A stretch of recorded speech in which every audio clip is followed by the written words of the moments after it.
I'm Amy Spain Duncan. I am an alcoholic. What a weekend this has been, right? I mean, geez, oh, Pete. These are my heroes, you know. And to be counted among them is just takes the breath out of my body. And I always like to say, God has given me his best. And I hope that when you look at your recovery and you look at your home group and you look at your sponsor and you look at the people that are walking in front of you, you recognize that God has given you his best. You know, and we need to, I stand on the shoulders of giants. And I came in here just so badly mangled. I mean, beaten under state of reasonableness, like I'm a low-bottom drunk. The reason I was going back to that homeless shelter where Rachel was because that's the homeless shelter I got sober in, and as an act of service, right? And to always remember how Katie talked about it today, 17 years and seeing a Heineken, right? And there was a lady that used to come to that homeless shelter, and she was in bad health, and it was difficult for her to get out of her house and come. It was Miss Darlene, and Miss Darlene had 16 years of sobriety, and she would say, you know why I get up and come to this meeting after 16 years? And, like, no, Darlene, I mean, good God, you could stay home. Because, when you don't have any time, 16 years, it was like, you were sober with Bill, right? Right? And she said, because if I sit home by myself, my phone will ring. And it's alcoholism.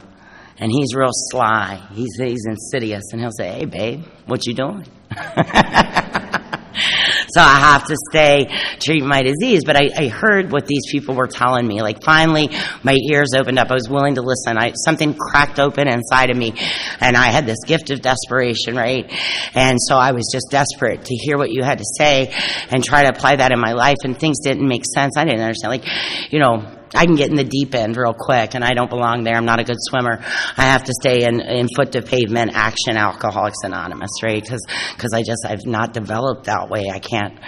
I was telling Curtis yesterday at lunch, I got in the deep end. I started reading like Brene Brown and Eckhart Tolle and, like these great spiritualists. And it's like, you got to be the watcher of the watcher and know that you are not your thoughts.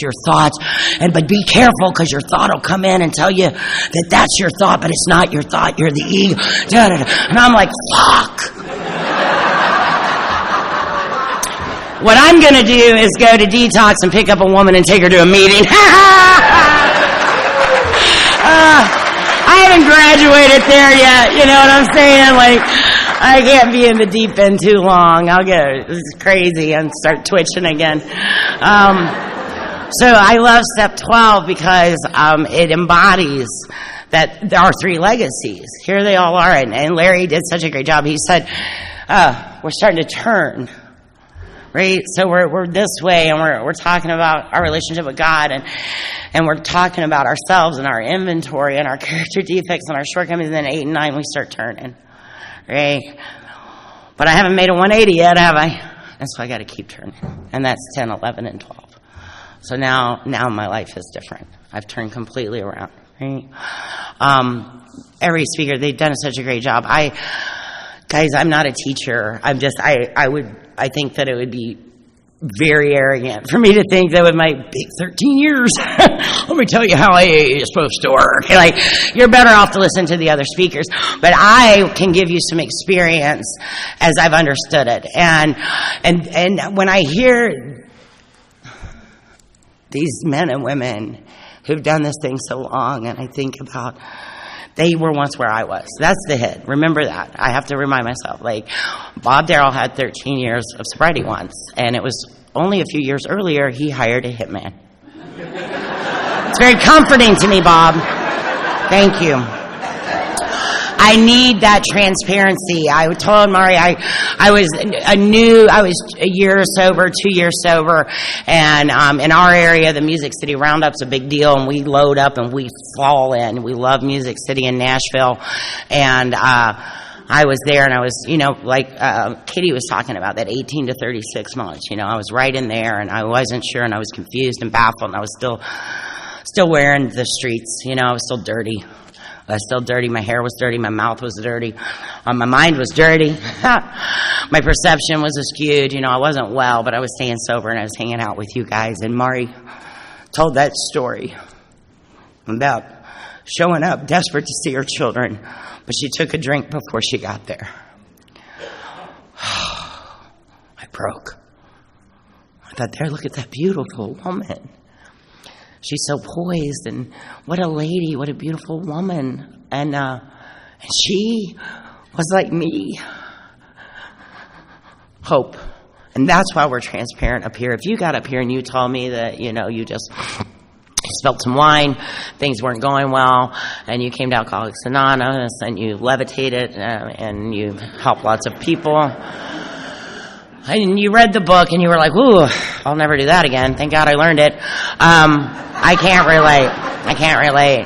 Like, I am the fall down, skin your knee, bump your head, member of Alcoholics Anonymous, My favorite promise in our book is actually in the 12th step.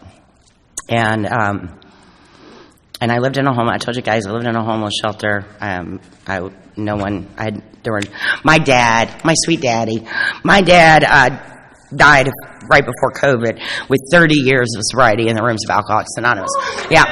And my dad loved Alcoholics Anonymous. Let me tell you, he would have loved this.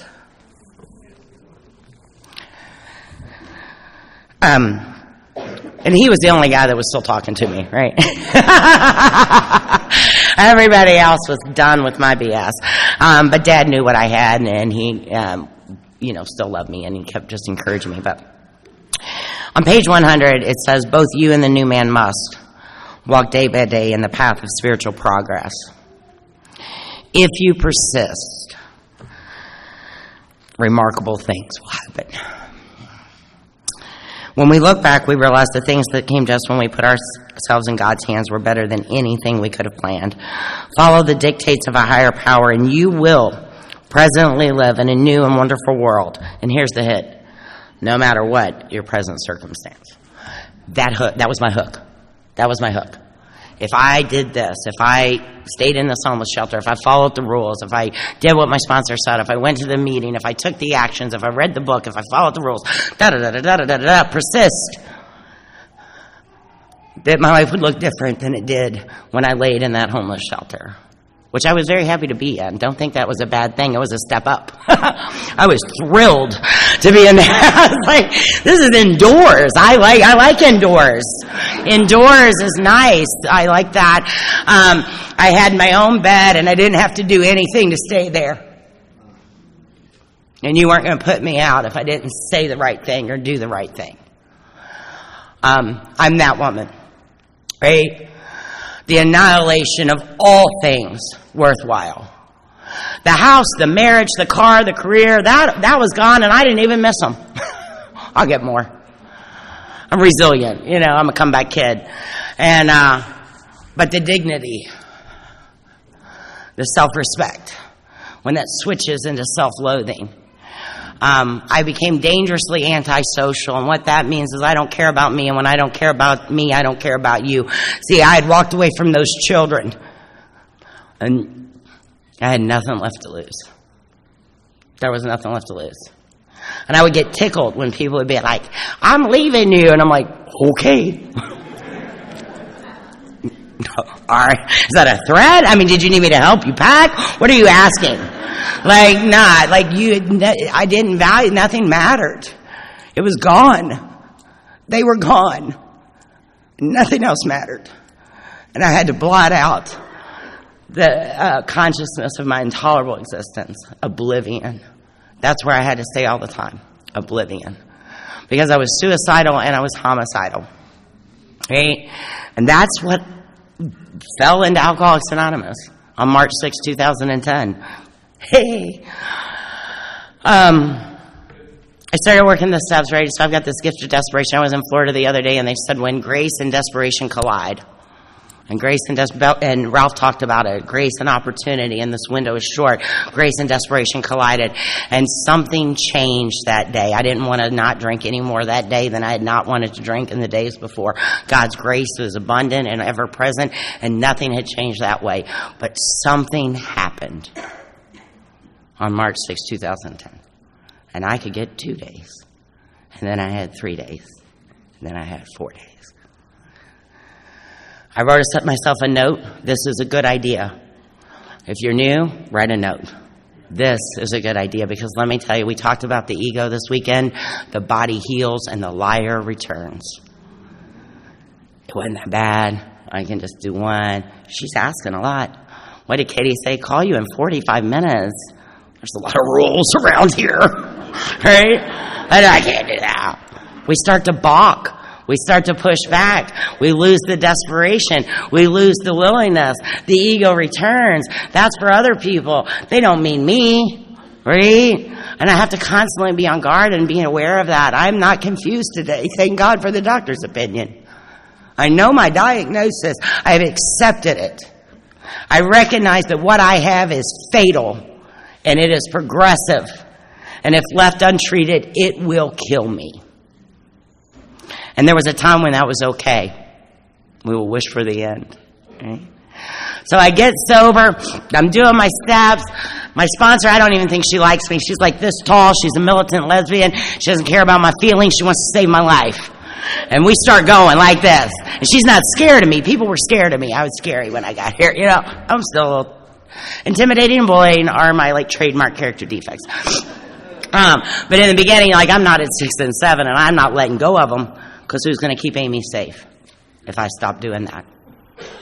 Right? So I'm hanging on to all the character defects I'm wearing, but I want to be sober, and I'm reading your book, and I'm underlining, and I'm highlighting, and I'm asking questions, and I'm following my sponsor wherever she tells me to go. I'd call her up, and I'd say, hey, some of the women here, because, we didn't have vehicles, I didn't have anything.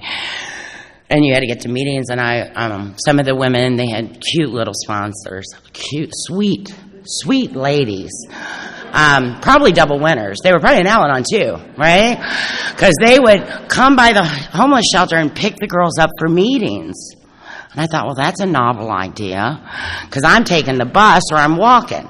So I called Rhonda, my first sponsor, and I was like, hey, Rhonda, some of the girls, sometimes their sponsors pick them up for meetings. Do you do that? Do you do anything like that? And Rhonda said, you are responsible for your recovery. I never took you to the liquor store. Click.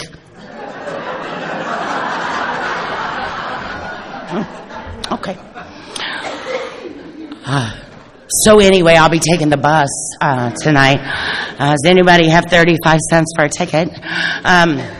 I didn't have anything. I didn't have a bus pass. I didn't have a ticket. But I was used to making something out of nothing. I got a strong hustle game. Let me tell you, you need it to survive out there. And to get what I needed out there, I had to do by hook or crook. It didn't matter. I was going to get what I needed.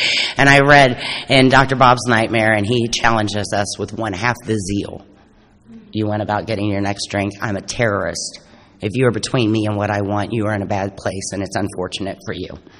But I'm going to get what I need.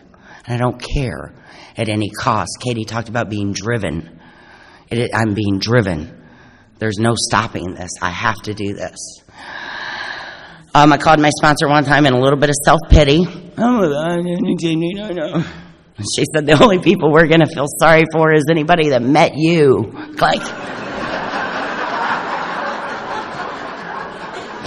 That's off the table. Clancy used to talk about the Teflon that covers an alcoholic, and truth can't pierce through. I can't hear you. I could hear Rhonda. Rhonda had 2.5, 3 years sober. She was properly armed with the facts about this book, and she was beating people to death with it. And I could hear her, and that's what I needed. I needed a no nonsense, no BS. Your recovery is your responsibility. We're only going to feel sorry for people that met you. Let's get busy in this work. Let's get on our knees and say a 3rd step. Let's get into a 4th. I brought her. By the time I got to my 4th step and this happens, I knew it. I kind of, I pay attention. I was in honors classes. I'm just saying, I pay attention. It's I'm going to learn this thing fast. 12 steps, no problem. 12 days, let's go. And, but by the time I got to 4, I kind of figured out you all were going to tell me it was my fault. I had picked that up. I'm observant. And, so I didn't have a lot of resentments, but I had 145 people on my harms list. My sponsor handed that right back to me and said, you're not that important.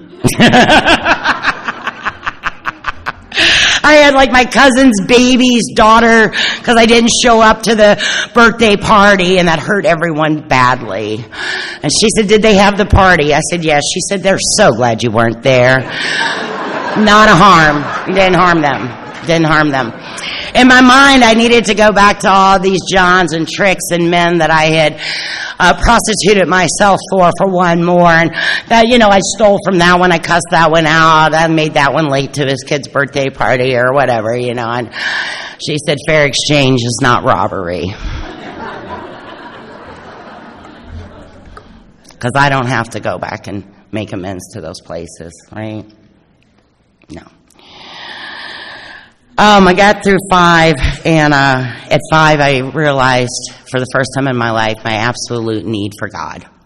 I didn't know that in 2. I read it, and are you willing to believe? Sure, I'm willing to do whatever you tell me to do. Let's keep rock and roll. I got to get through these steps. I got to be sober. I got to build a life. But it wasn't really until 6 and 7. I just realized that the other day because I was doing a Zoom with my friend Candace out of L.A. Uncover, Discover, Discard. It's a women's meeting on Tuesday night. It's incredible. We read the book. We talk about it. And we were in We Agnostics, which, is step 2. And it's talking about this reliance on God. And the question is, if that's true, how do you show up? You mean today? Yeah, I mean today. If you have this absolute reliance on God, if you're ready to conceive, do all this stuff that we talk about, how are you showing up? How are you showing up in your life? Is this true? But when I read that at step 2, right, with 20 days sober, I didn't understand it. I didn't understand it. Talked about your need for God, and you need God. And I'm like, okay, sure, great, we need God. Let's go. But when I dropped my 5th step and I was driven to my knees, and I love that our original manuscript said we humbly on our knees. And that's where 5 took me. When I looked at that, there was nobody that could fix what I was looking at. I certainly couldn't fix what I was looking at. And it drove me to my knees. This complete dependence and reliance and need for a power greater than myself. And my prayer on 7 was, fix me or let me die. Don't let me hurt people. I don't want to hurt people. Man, what the... Damn. I had a spiritual experience on 7. God is real. And then, like Larry said, I'm shifting. Now I'm going to run around. I'm going to make these amends, and I meant my amends. And I hate it when people run into amends and they don't know what they're doing. They don't know what they're making amends for. Please don't do that. You will cause more harm. I had a sponsor that told me exactly what I was going to say and what I was sorry for. What are you making the amends for? Right? Oh, I'm sorry I hurt you. No. I'm sorry I said, nope. You took away their ability to trust. You took away their peace of mind. Right? You took away their faith. So I had a sponsor that helped me recognize what is the amends for, and I went to make the amends. And my kids and different people, they do what we do, right? People are genuinely kind. Just keep doing what you're doing. Don't drink. Stay sober. The amends is good. I'm like, okay, so dodged a bullet. Thought they wanted something. Like money. I didn't have money. Anyway, I went back to my sponsor. I'm like, we're all good. They took the amends. All I got to do is stay sober. She was like, you say that like it's very easy. I'm like, yep, absolutely. Just keep doing what I'm doing. That's what they said. So everything's good there. Everything's great. We're going to build a nice relationship. My sponsor was like, what are you doing? I'm like, well, I'm staying sober. She was, what are you doing? I was like, I'm sorry, what do you mean? She was like, what do you do to stay sober? I was like, well, I read the book. Great, write it down. I talk to you. My sponsor knows she sponsors me. I have a sponsor, and I'm sponsorable. Good, that's a good idea. Write that down. Okay. I have a home group. Sure, put it down. I have a service commitment within my home group. Good, write that down. I answer my phone when someone calls, and I say yes for Alcoholics Anonymous, and I say my prayer, and the list started getting longer and longer and longer. And she said, they said, keep doing what you're doing. I stay sober today doing what I did to get sober. It's waxed and wanes, and some things are more and some things are less. But that formula, right, that service, unity, and recovery, this 12th step we're going to talk about, that is still the foundation for my recovery. And even, my Al-Anon friend, Robin, sorry, Robin. I love Al-Anon. I told Rachel she needs to go to Al-Anon. Wasn't that very Al-Anon-y of me to suggest? that she should go to Al-Anon? I love it. We laughed so hard last night about Bob. I'm watching that you're doing things wrong. But now I've elevated. I'm watching that you're watching that people are doing things wrong. Like, man, the truth, the nuggets of truth we get. It's like, are you in my head? But anyway, I'm doing this nice stuff, right? And then I go into 10. And 10, nobody's harder on me than me. And I'm walking around. And Don Majors gave me a little tidbit. He used to say, wherever you go, invite God with you. Like, hold the door for God. Right? So if I'm leaving, I hold the door, like, give God a few minutes. You know, if I get in the car, give God a few minutes. I'm going to try to take God with me. And I love it. Last night, I was like, okay, God, you wait here. I'm going to run in here and handle this. Get right back with you. Because that's what we do, right? But I'm going to try to do that. And Katie did such a fabulous job on step 11. And I want you to know I did the first half of 11 for 5 years. I'm really good at prayer. I can say the prayers. I memorize the prayers. I know where the prayers are. In the book, they're highlighted. They're underlined. They're dog-eared. I went to the big book study. I've learned the literature. Thank you very much. I'm going to say the prayers. But I can't. I'm not going to meditate. Got ADHD. Can't meditate. My brain won't let me. I got too many voices, too many things. I'm very busy, first of all. And so who has time, who has 5 minutes in their day to sit quietly with God? Not me. But I got to tell you what that did. So this, and I was so diligent. I was so desperate. I was so meticulous about doing the steps and trying to be sober and doing all the work. And then when I got to 11, I'm like, yeah, half. I'm going to do half. Right? And now I'm going to get busy 12 stomping women. My home group used to tell the newcomers, like, no, that's this lady. Because I can share. That's why we're good sharers.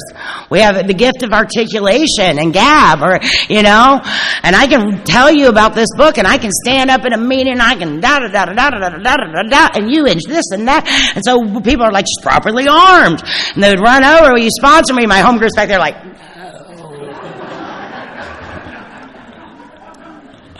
I'm not prepared. I haven't grown in effectiveness and understanding. I don't know anything about compassion, love, and tolerance. Are you kidding me? You want to live or you want to die? What's your choice to make? Book told me, on to the next one. Beating people to death. But I was showing up, right? I'm showing up. So I've had a spiritual awakening. I am different, but I'm full of character defects. And, in 7 we talk about, we ask God to remove these things. Well, if I'm not going to spend any time with God, how are we going to work that out? How are we going to work that out? If I'm avoiding the meditation, the quiet time alone, and prior reflection, how are we going to work that out? How? If I want to go to dinner with you, or I want you to, if I want you to lend me some money, I'm going to spend some time with you. I am. I'm going to put the effort in. I am. If I need something from you, I'm going to schmooze you. I'm going to wine and dine you. I'm going to hustle you. I'm going to smile, wink, laugh at your jokes, even if they're not funny. Oh, yeah, show a little leg. Like, I'm getting that. But I've gone to God and I said, please remove these things from me which stand in the way of my use. I'm busy. We'll get to that. You want to spend some time with me so we can talk about my character defects, my shortcomings, give me visions and help me understand what I'm supposed to do right after I do this. I promise I'm coming right back. I'm running from God. I can't sit still. I still can't be alone with me. There still has to be a TV on or a radio on or noise on because it's loud in here and I need this to match this. Because if it's too quiet out there, this gets real damn loud. And I can't stand it. So I'm evolving. I'm not drinking. I know there's a God. I'm on the path. But Katie talked about it. We have to develop in this deal. And I'm running around with 16, 18 months sobriety. Like, what's wrong with me? Why can't I act like Tim Island? Well, Amy, turns out he's been doing it a lot longer than you. We come in and we want the Katie sobriety, but I've got 18 months, man. I'm bumping my head, I'm scraping my knee, I'm skinning my elbows, but I'm on the path.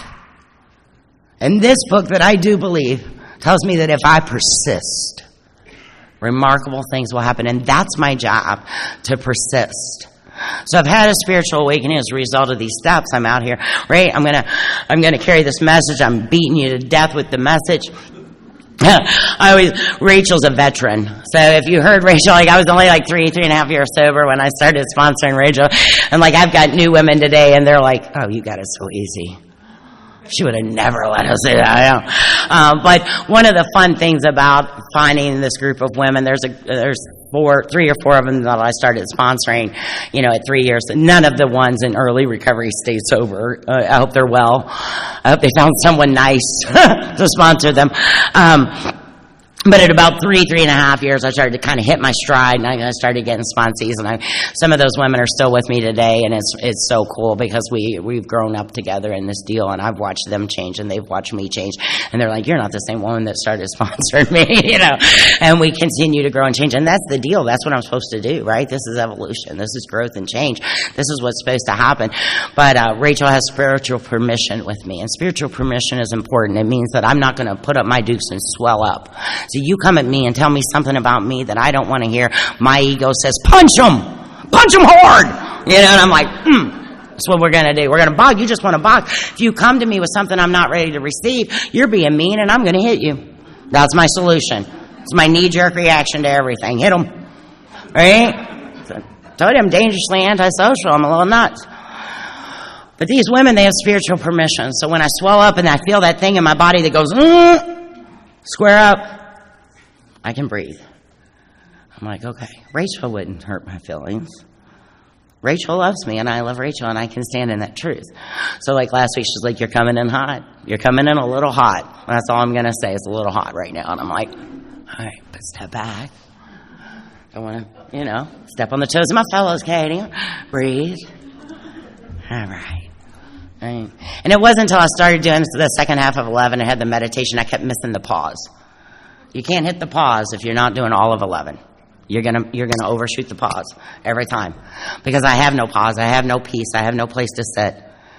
I have no place where I'm okay. And if I'm okay, then I can be okay with you. And if I am okay with God, and I see us as one universal light and love, I'm less likely to punch you in the mouth. So, if I don't do the steps in order, I'm useless in 12. I'm going to harm people in 12. I'm not going to be effective in 12. This is why we do them in order, and they're so important. So the spiritual awakening, I'm trying to help another alcoholic, and wow, wait, there's more. There's 3 parts. Jesus. Practice these principles in all my affairs. Oh, man. All of them, all the time. Okay. We'll give that a shot. I'm not good at it. I'll just let you know. But I persist. I've persisted in this deal. I want to tell you guys that early in my recovery, I told you I was crazy, I was nuts, I was 12 stomping women, I'm insane, but I'm sober. And thank you, Alcoholics Anonymous, for having patience and love and tolerance, because like you guys were talking about, right? You got the new guy up there and he's sharing, you're like, God bless him. Bless his heart. Look at him. He's doing great. Hope he makes it. Yeah. He'll be great by year 9 if if we get through this part. And you all did that for me because I was still twitching and I'm still crazy. But you did. You loved me and you allowed me to grow, and you continue to allow me to grow. You allow me to be 13 years sober. Thank you. Thank you that we don't have to be 48 years sober or 30 years sober or 20 years sober. I get to be 13 years sober. And 13 years sober has not been easy, and it's a long time. And I persisted and I fought for it, and don't think things don't come up. The reason I identify with Maury is because I left my kids. I was a broken mother who had no path, no road of redemption. How do you fix that? I can't undo that. The bell has rung. And then I show up like, well, I'm sober now. Sorry about that. Sorry about the trauma.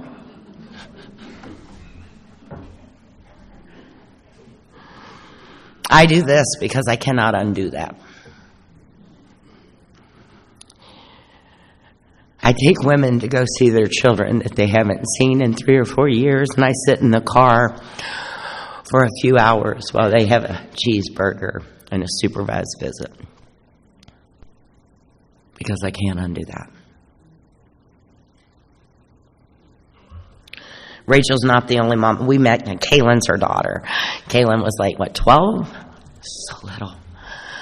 And I've been sponsoring Rachel, and she was like, hey, the family says they'll allow me to see my daughter, and I haven't seen her in years because Rachel had been in jail.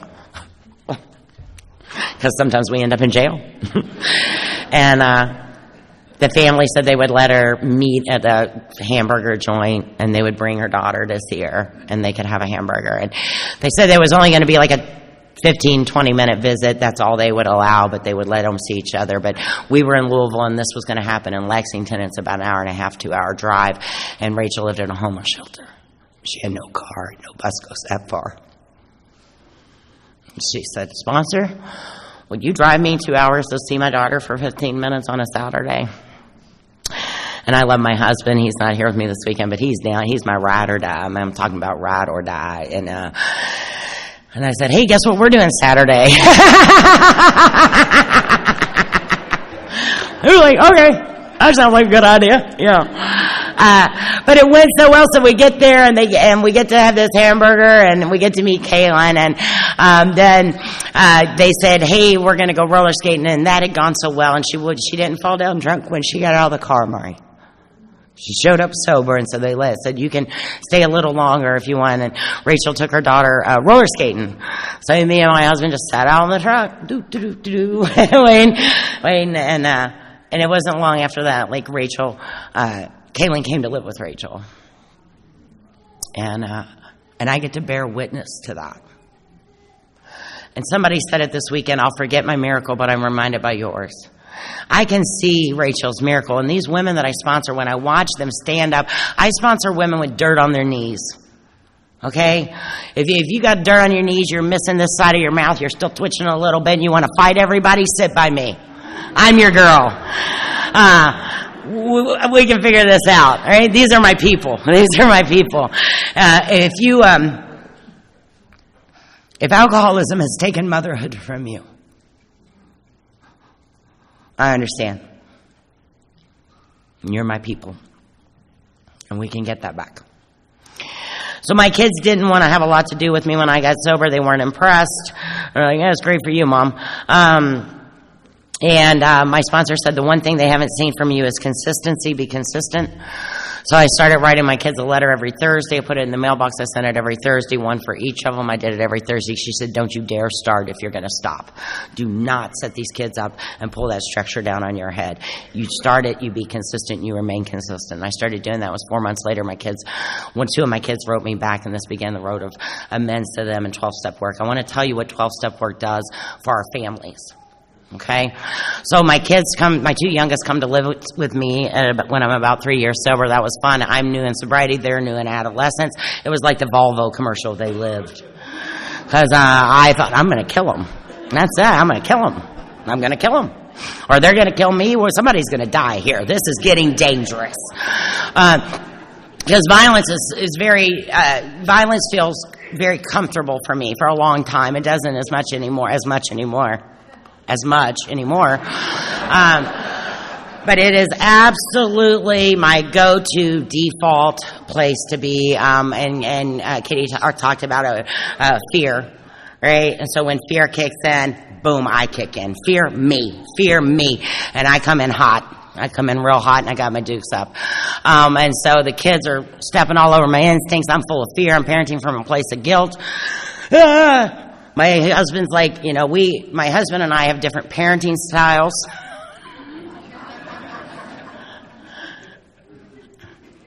I should have gone to Al-Anon. We lived. But my daughter, my baby daughter, she's about 14 years old, and I take her to see a therapist because it's the least I can do. And I got her to taking her to therapy, and the therapist said, "Grace, do you think you worry about your mom relapsing?" And my daughter, who's my daughter, man, she spun her head around 3 times. She was like, "What?" She's like, "Relapsing. A lot of people, statistically, people don't stay sober. There's a lot of relapse. Do you worry about your mom relapsing? Is that a fear or something you struggle with?" And my defiant, beautiful Leo, the baby, she's so big and loud and amazing, and she's Katie. She came out like, "I'm here." Yeah, she's the baby. I love her. And she looks at this woman and she says, "My mom will not relapse." And she said, "Well, you don't know that." She said, "Lady, you don't know that." She said, "You don't see what my mom does." Did you hear that? Not what my mom says, You don't see what my mom does. My kids know if the dining room's closed, there's a fist step going on. They see a strange car in the driveway. They don't even ask questions. They're so used to women coming in the house. They're like, hey, how you doing? I'm like, hey, it's Grace. This is so-and-so. Good luck. Hope you're here in a month. They go to their rooms. They know the deal, right? They know I'm leaving. If the kids want to borrow the car, they know they got it till 7 o'clock. But at 7 o'clock, Mom's leaving that driveway. She's got 3 people to pick up, and she needs to get to a meeting. They see me on the phone with my sponsor. They know that my ringer stays on. They see what I do. That demonstration, that 12-step work, right? This thing we do, carrying this message. She sees me back down when I'm getting light and think, okay, Amy, pause. They see the change in me. They see me pray. My children see me pray. Do you know how weird that is? Like, if you're not new here, of course we pray. But if you're new here, do you remember the first time you prayed in front of somebody? This is weird. Hey, it's normal in my house. It's normal to go to prayer and meditation. When baffled, it's normal to say, let's pray on it. Let's look at this. Let's inventory this. These are words that my kids grow up, they know because we speak that language in my home. One of the greatest compliments I ever got in my life was a crazy girl who was staying with me. I loved her so. I loved her so. I loved her so. She got real way out there, man. She got real way out there, and she didn't come back. And in her paranoia and in her delusion, I had become the enemy. And she was running around telling everybody I'm hiding under trailers, watching her get high. And she would call my phone at 2 a.m. I see you. Stop hiding. And I'd be like, oh, baby. How scary for her.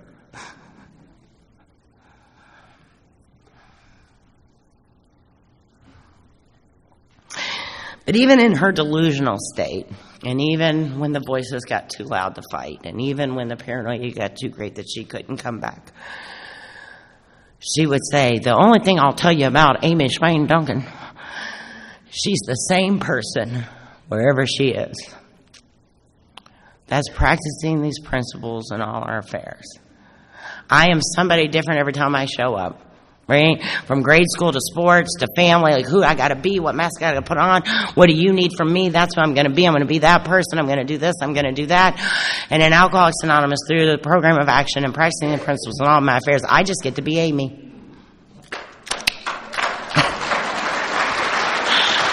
And we were hysterical. Dinner last night, somebody said, hey, do you worry about, one of the guys, Phil, my friend Phil was like, you're real down to earth and this and that. And I was like, have you met my friends? Like because some people are like, you speak as we give each other the worst time in the world. Like I'm walking through the door, my shawl gets trapped, I fall over, spill my coffee, and Alex is silently back in there going, oh, good, the future of AA is in good hands. Kramer now has them. We'll see what happens. But I get to do this. And what does that look like when I practice these principles? Now, if you're new, I want you to know they are not like I used to say, what does that mean, right? So you can Google it, and smart people have gotten together, and they put in principles with our steps. And then, if you want to get real crazy, the traditions have a set of principles. The concepts have a set of principles. Whew. Honesty. All the time.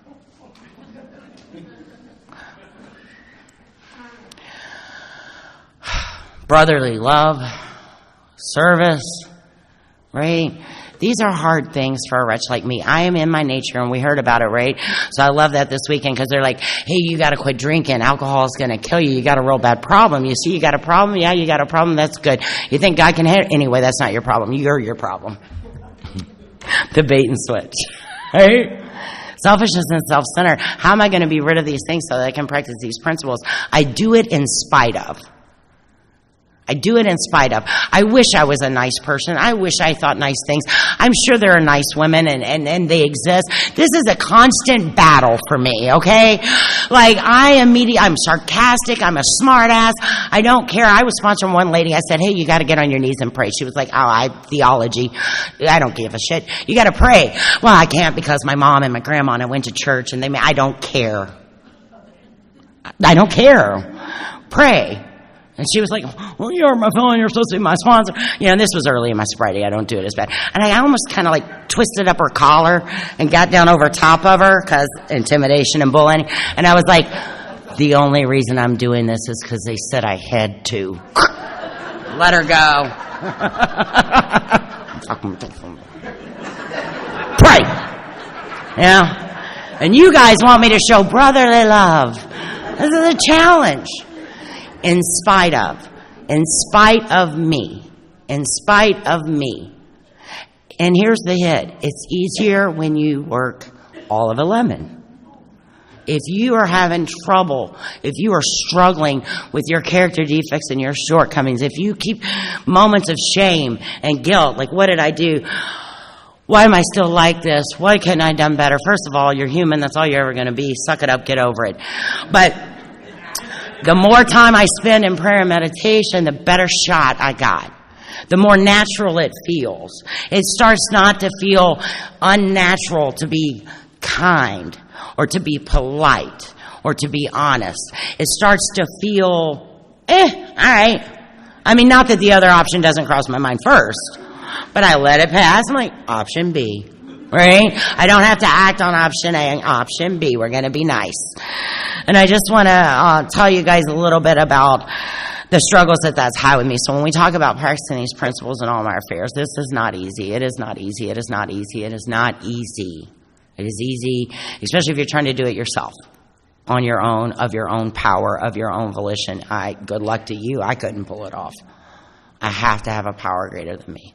If I want to carry this out, if I want to make this happen in any way, and I can quickly go from self-will in a heartbeat, and I'll leave God at the door when I'm afraid. I just will. 5 years sober, I kicked in my neighbor's door, and I threatened to burn the house to the ground and kill everyone in it, and I meant that. I meant that because I'm capable of that. Without you, without God, I am absolutely capable. So I went home to call my sponsor afterwards, and I was like, so anyway, remember that problem I was telling you about down with the neighbors? And I don't think we're going to have a problem anymore. I think I kind of took care of that. And my sponsor knows me, and she's like, what'd you do? And I'm like, well, I just went and had a little talk with them, and I think it's all going to work out fine. I told her what happened. She said, you're going to jail. That's terroristic threatening. And I was like, no, they're not going to call the police. They're more afraid of me than the police at this point. I think we're good. And I said, when am I going to stop doing this? When am I going to be better? When will I not, do this? And she said, when you do all of 11. And I was like, okay. So then I get into 11, and now my 12-step work. Now I become kinder. Now I can carry a message. Now my ego is not wrapped up in what you do. Ooh. Because, right, when I'm sponsoring people, don't I want you to do good so that they'll know I sponsor you, and then everybody will know how great I am at AA? I'll get the gold star. I'll be like, oh, Amy, Somebody said, you sponsor a lot of women. I'm like, I don't have a good, statistically, it's not working out. I don't know if you should trust me. But like Rachel said, we do this. So I sponsor a lot of women. I tell everyone yes, and I know some people don't. They're like, I can't. No, dear, I have 4. I don't have time. Or whatever, and that's good, and you do what works for you. I tell everyone yes because here's the hit. I can tell 6 women my phone number. 3 of those women will call.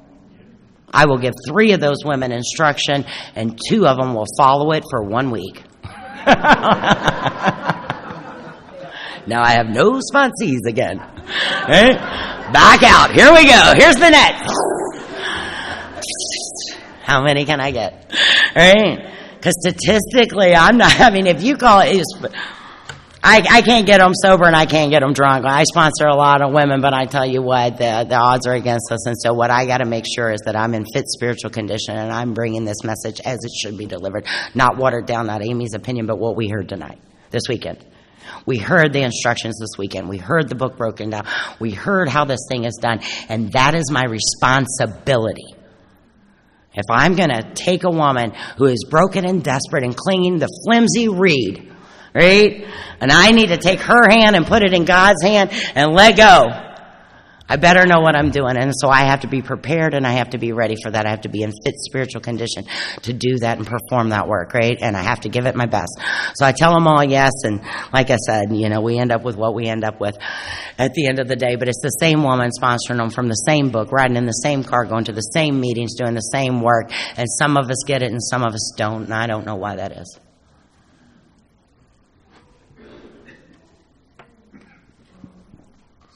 I don't know. I did the work. I did it messy. I did it sloppy. I cussed people out. I didn't drink. I didn't drink.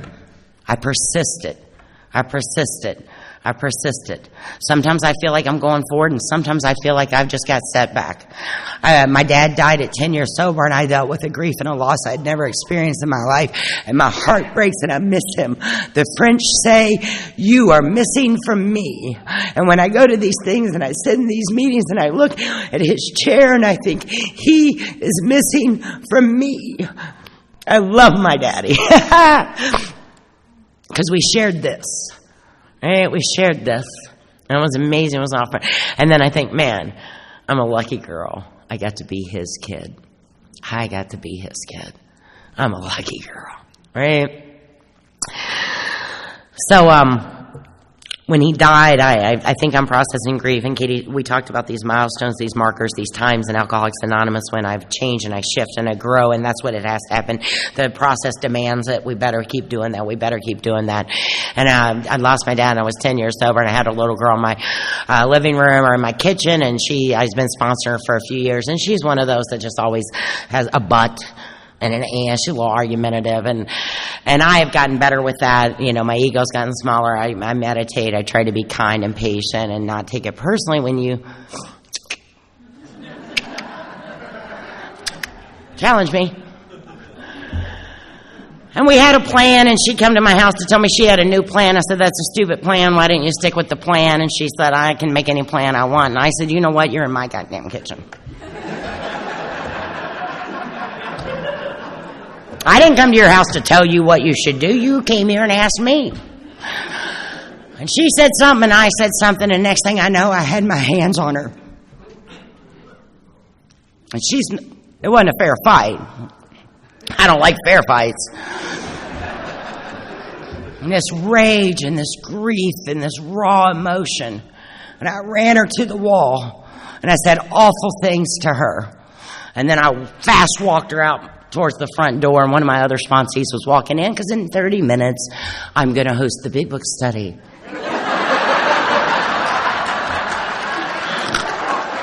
Miss AA, thank you. And the other sponsee walked in, and she was like, "Oh my God." And, anyway. And the shame, Bob talked about the shame, oh my God, what has happened? What have I done, right? I don't drink. And then I promptly admit that I'm wrong, right? I run back through these steps. I start practicing these principles. Where do I owe an apology? Where can I be honest? I got to be honest with myself about myself. I got to be honest with you about what I do, right? I got to be in service. And thank God that woman loved me enough and loved this program enough and had her own program that she quickly found another sponsor. She worked through the resentment, and we got to be friends today. We get to be friends in spite of me. Now, when I was drinking, I could beat you up, beat up your sister, and go have sex with your boyfriend. We're still drinking tomorrow night. No harm, no foul, right? I don't even care. But in real life, that normal people don't do. You beat somebody up and they don't talk to you anymore. It was just Friday night. But because of this program, and she had every right to never speak to me again. She had every right to not accept my amends. She had every right to walk away, but she saw something in me that was bigger than that indiscretion.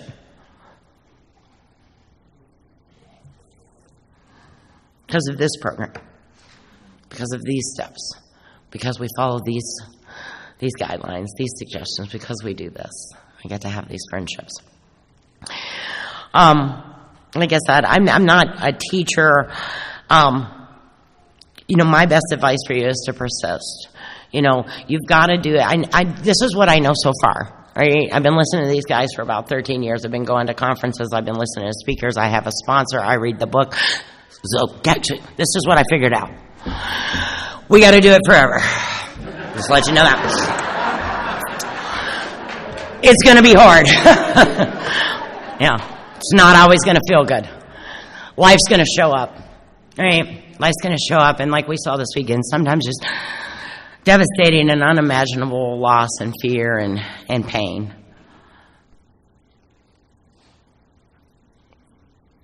We're going to need a power greater than ourselves if we're going to get out of this thing sober.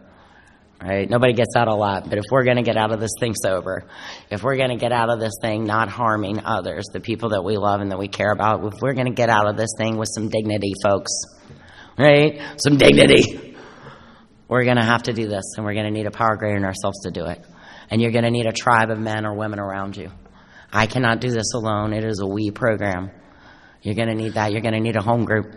You're going to need a home group where they know you're a home group member. That's going to be important. Right? You're going to need some service commitment. You're going to need some 12-step work. You're going to need some service commitment. You want to spice it up? Throw in a little H&I. Love some H&I. We had a step study that I used to have in my house. COVID hit. And women in Louisville needed a meeting. Word got out that I had that meeting. The city shut down on Monday. Usually 12 to 13 women would show up at my house. That Thursday, 38 women showed up at my house. I don't have a big house. I was like, oh, okay. Okay. Oh, okay.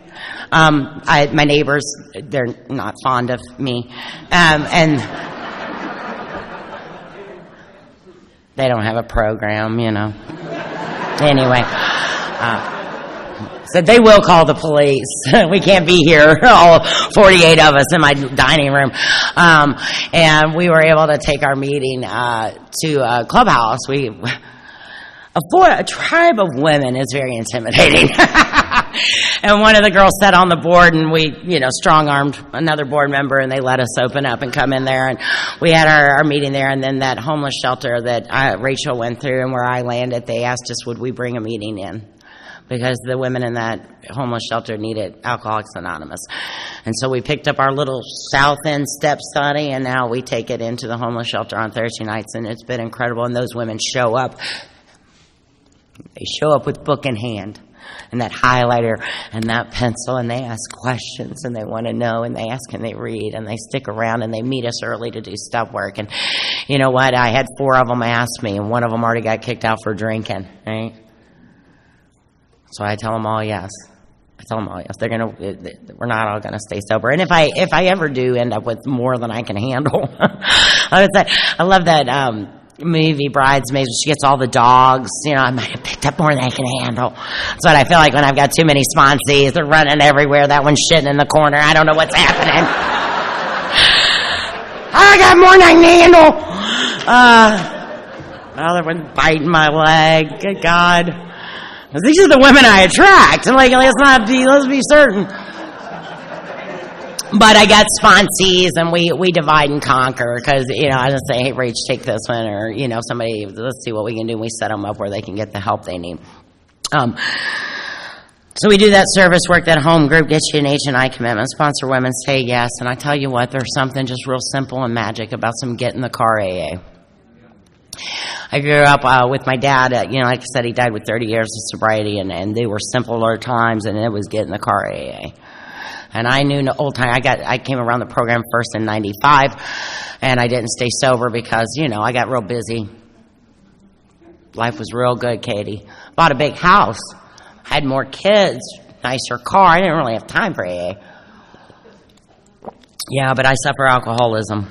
I'm the real alcoholic of the hopeless variety, and what happens to us happened to me, and I drank again. It was 10 years before I came back.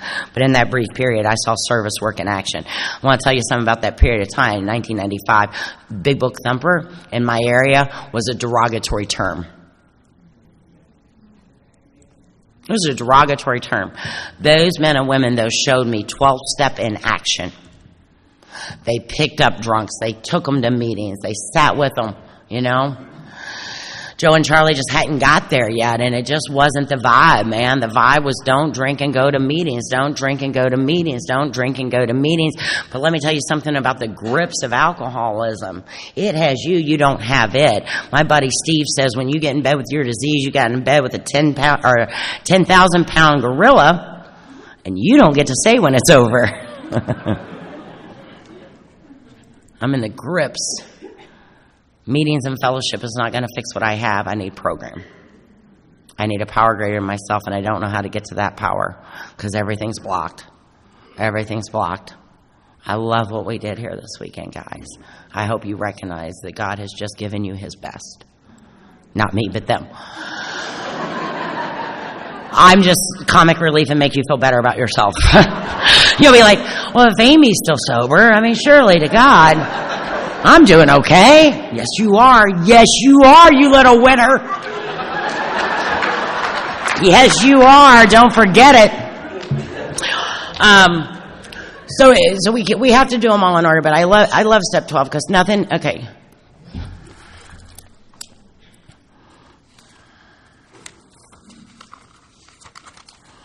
Practical experience shows that nothing, there's nothing else in the world. Nothing. Think about it. Nothing. That doesn't mean this or that. Nothing. Well, so much sure immunity from drinking is intense work with other alcoholics. It works when other activities fail. This is your 12th suggestion. Okay? I told you I get in the deep end, right? I'm going to be the watcher of my thoughts and the watcher of that, but don't do that. I'm going to levitate and then I'm going to understand things. I'm going to be all connected. It's going to be great. I'm in the deep end, Amy. I'm not going to figure out me. We heard it this weekend. Self cannot remove self.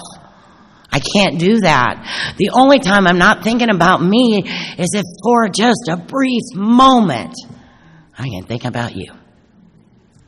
It's the relief I get from this disease. Helping others is helping you. It's the relief you get from self. It is the action step. There's not an end to thinking in this book. It is into action. There's not an end to feeling. How are you feeling? I don't care. Pick the lady up, take her to the meeting. You know? You're going to feel so good afterwards. Be at the front row, be of service, do the things. We do the things. I can't outthink this disease. I can't feel 3 times, different times in our book, and I heard that this weekend. I cannot wish away selfishness. I cannot wish away alcohol. I cannot wish away my resentments. If I can't wish them away, I better take some action. And 12-step gives me action. It tells me what to do. I don't understand anything when I get here. I don't understand why I've done the things I've done or how I'm going to make up for them or how it's going to be better. And I certainly don't understand how trusting God, cleaning house, and helping someone else is going to solve the great big problems I have. But you tell me that it will. You tell me that it will. That if I keep it simple and I take the next right action, if I follow that divine spark and do the next right stitch, right? Sometimes I can go in Shoemaker wrote a poem about it, right? He says, we stand at the door. Okay, we stand at the door. I want you to know, like some people, they go up in they're great thinkers and philosophers, and they've evolved, and they're up in the caverns, man. They sit with God, monks. And Shoemaker says, maybe they're so far away they can't hear the cries anymore. And he says, I like to visit there, but I got to come back downstairs because my place is by the door. I want you to take everything you learned. I want you to think about it. I want you to journal about it. I want you to examine it. I want you to enjoy it. I want you to laugh about it. I want you to experience it. And then when you get home, stand at the door. That's it.